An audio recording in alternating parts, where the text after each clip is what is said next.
Publishing a Heritage Makers project is a fantastic way to preserve your valuable memories, and the finished product can have a big impact in people's lives.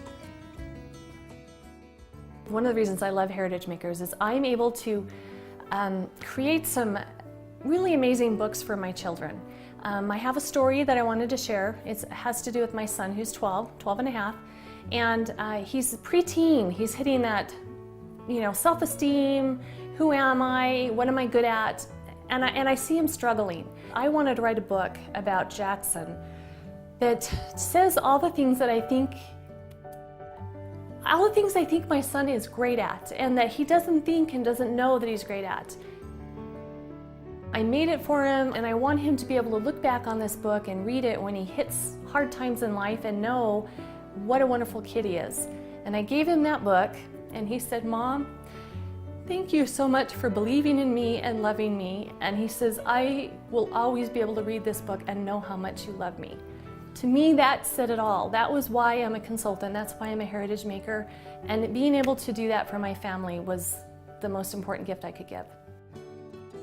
Heritage Makers not only gives us the opportunity to produce amazing books about our ancestors and about our families and about our heritage of the past, but we are able to preserve the heritage and the memories of our present and to improve our future. Some of my favorite books are ones where I just go out, take pictures of my kids either at the splash park or riding horses, going on fun family vacations, and then having my children actually use the publisher and sit down with me and put their own photos and their own text and their own stories into a hardbound storybook. And that improves the future, knowing how much they are connected to our family and how important our everyday memories are.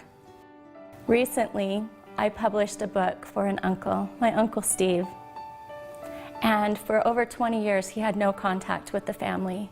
We did not know for sure why. Many attempts were made, and it broke my heart to see my uncle not part of the family, because growing up he was vibrant and fun and an amazing uncle to all of us. I felt inspired to go home and just gather the photos I had of him and of us growing up with him. And I used the story guides to create a very simple reminder for him of the love that one niece had for him and still does. Not knowing if this book would make any difference in his life, but a hope that it would.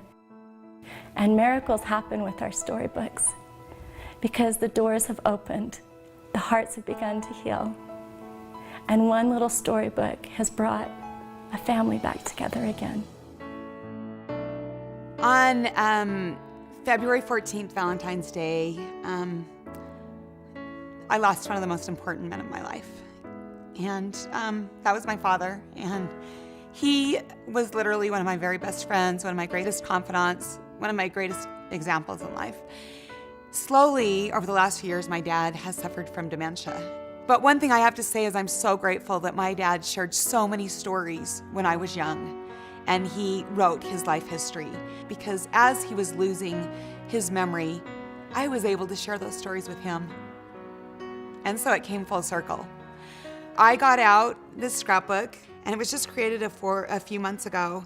I opened it up and I showed him the Downs page. That was his last name. And he looked at it and he goes, I'm really lucky because he could remember my name. And he said, Lisa, there's my mom and dad. And there's my grandma and grandpa. And he started telling me stories about them and how much he loved them, and stories that he couldn't remember what was happening even that day. That is the power of scrapbooking. That's the power of recording. That's the power of remembering. It seems like sometimes life is mundane and there's not a lot happening, but I promise you it's those simple moments, those simple things that we take for granted that really are the most spectacular memories of all.